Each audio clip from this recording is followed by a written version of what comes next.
ಕೃಪೆ ಇರೋನ ಹತ್ರ ಬಂದರೆ ನಿಂಗೆ ಆಶೀರ್ವಾದ ಇದೆ ಅಂತ ಸೈತಾನ್ ಗೊತ್ತು. ಅಲ್ಲಿಂದ ಬೇರ್ಪಡಿಸೋದೇ ಅವನ ಉದ್ದೇಶ. ಅರ್ಥ ಮಾಡ್ಕೊಳ್ರಿ. ನೀವು ಬೇಕಾದ್ರೆ ನೋಡ್ರಿ, ಇಂಜರಿದು ಹೋದವರು ಎಲ್ಲ ಒಂದು ಟೀಮ್ ಮಾಡ್ಕೊತವೆ.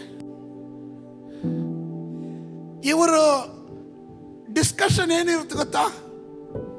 ಸಭೆಯಲ್ಲಿ ಬರೋರು ಎಲ್ಲರ ಕೊರತೆ ಹೇಳೋದೇ ಇವ್ರ ವಿಷಯ.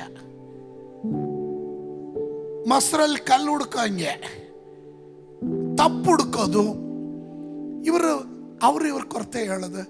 These are the people they last the grace of god. ಅವ್ರ ದೇವರ ಕೃಪೆ ಕಳ್ಕೊಂಡವ್ರು. ಆದರೆ ಕೃಪೆ ಉಳ್ಳವನು ಯಾರ ಕೈಗೂ ಸಿಗಲ್ಲ.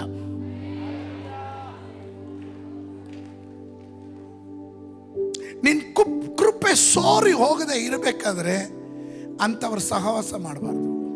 ಸಭೆಯಿಂದ ಅಭಿವೃದ್ಧಿ ಆದವರು ಸಭೆಯನ್ನು ಮರೆಯುವಾಗ, ಕೃತಜ್ಞತೆ ಇಲ್ಲದೆ ಇರುವಾಗ ಲಾಭನ ಹೇಳ್ತಾನೆ, ನಿನ್ನಿಂದನೇ ಅಭಿವೃದ್ಧಿ ಆಗಿದ್ದು, ನೀನು ನನ್ನನ್ನು ಬಿಟ್ಟು ಹೋಗಬೇಡ, ಕಾರಣ ನಿನ್ನ ಮೇಲೊಂದು ದಯೆ ಇದೆ.